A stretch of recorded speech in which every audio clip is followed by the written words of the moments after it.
A researcher studying bird behavior in urban parks documented something in 2018 that forced her to reconsider how information flows through animal populations. She had been conducting a study on house sparrows in a city park where she occasionally needed to capture birds for banding and measurement. She would approach a group, net a single bird, band it, and release it within minutes.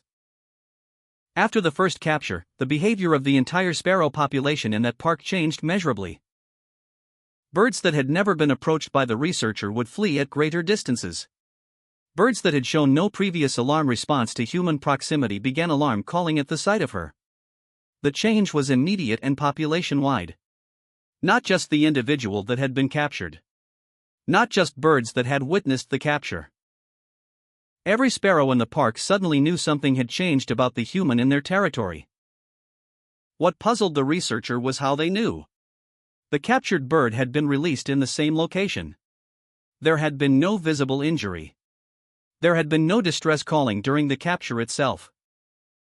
Yet somehow the information that this particular human was dangerous enough to warrant evasion had spread through the population faster than direct observation could account for. Start with what we know about animal communication networks across species. Most people are aware that alarm calling exists. A bird sees a predator and produces a specific vocalization that alerts other birds to danger. The system is straightforward and widespread across species that live in social or semi-social groups. What is less commonly understood is how refined and specific those alarm systems actually are. Researchers studying vervet monkeys in East Africa discovered that the monkeys produce different alarm calls for different predators. A call for eagles that sends the monkeys to ground cover. A different call for leopards that sends them to high branches where a cat cannot follow. A third call for snakes that produces scanning behavior and avoidance of ground-level movement. The calls are not generic alarm. They contain information about the specific threat and the appropriate response. Humans rarely factor into these systems directly. We are not predators in the way that eagles and leopards are predators. We are a different category of threat. But animals have increasingly been incorporating humans into their threat assessment systems with a specificity that suggests they are treating us as a distinct predatory variable. The information transfer about humans is more complex than a simple alarm call system can capture. In cities across North America, researchers have documented what they call the city sparrow effect. House sparrows in urban parks where humans frequently trap or capture birds show significantly higher flight initiation distances than house sparrows in parks where capture is rare. The difference appears within a single generation. Birds that were never themselves captured show the same evasive behavior as birds that were. The information is being transmitted. The question is through what mechanism? Direct observation accounts for some of it. A young sparrow watching an adult flee from a human at greater distance learns to flee at greater distance. Social learning can spread behavioral changes through a population relatively quickly. But researchers have documented something that goes beyond simple social learning. Birds in parks where humans capture other species show increased wariness toward humans even if capture is rare or absent in their own species. A house sparrow in a park where humans trap pigeons will show alarm responses that are disproportionate to the sparrow's actual risk. The birds appear to be sharing information about humans across species boundaries. Primates add another layer of evidence that complicates the picture further.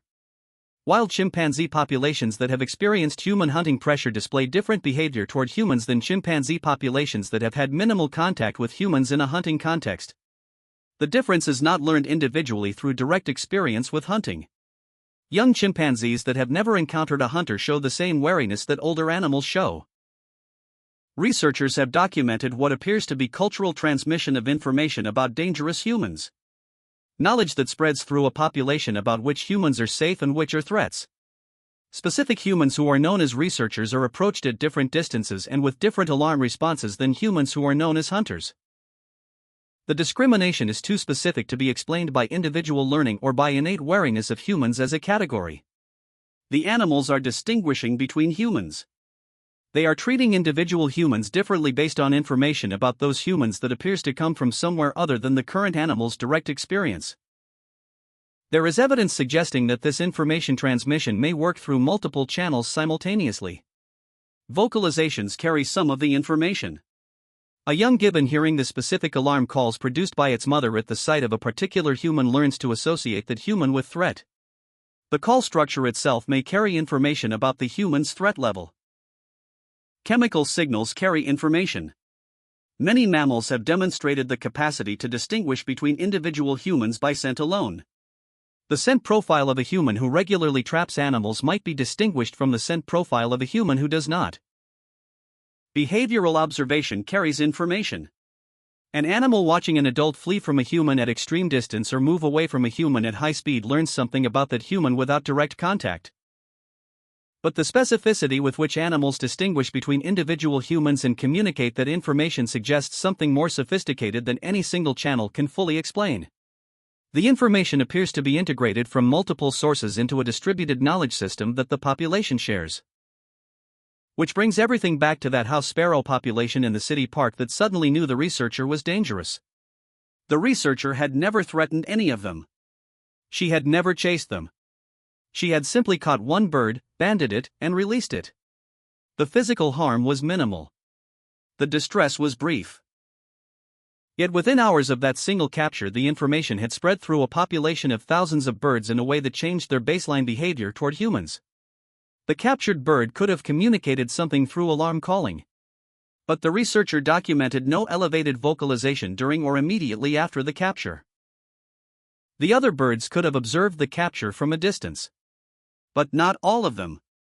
And not in the positions required to have the information they suddenly possessed.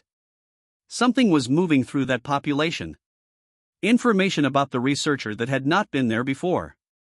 Information that was specific enough to distinguish her from other humans in the park. Do animals warn each other about humans the way we imagine? Not with language. Not with the explicit articulation that humans use. But with a system of information transmission that is specific enough to distinguish between individual humans and responsive enough to change population behavior within hours. That is not technically a warning. But it functions exactly like one. And to the sparrows in that park, the distinction was probably irrelevant.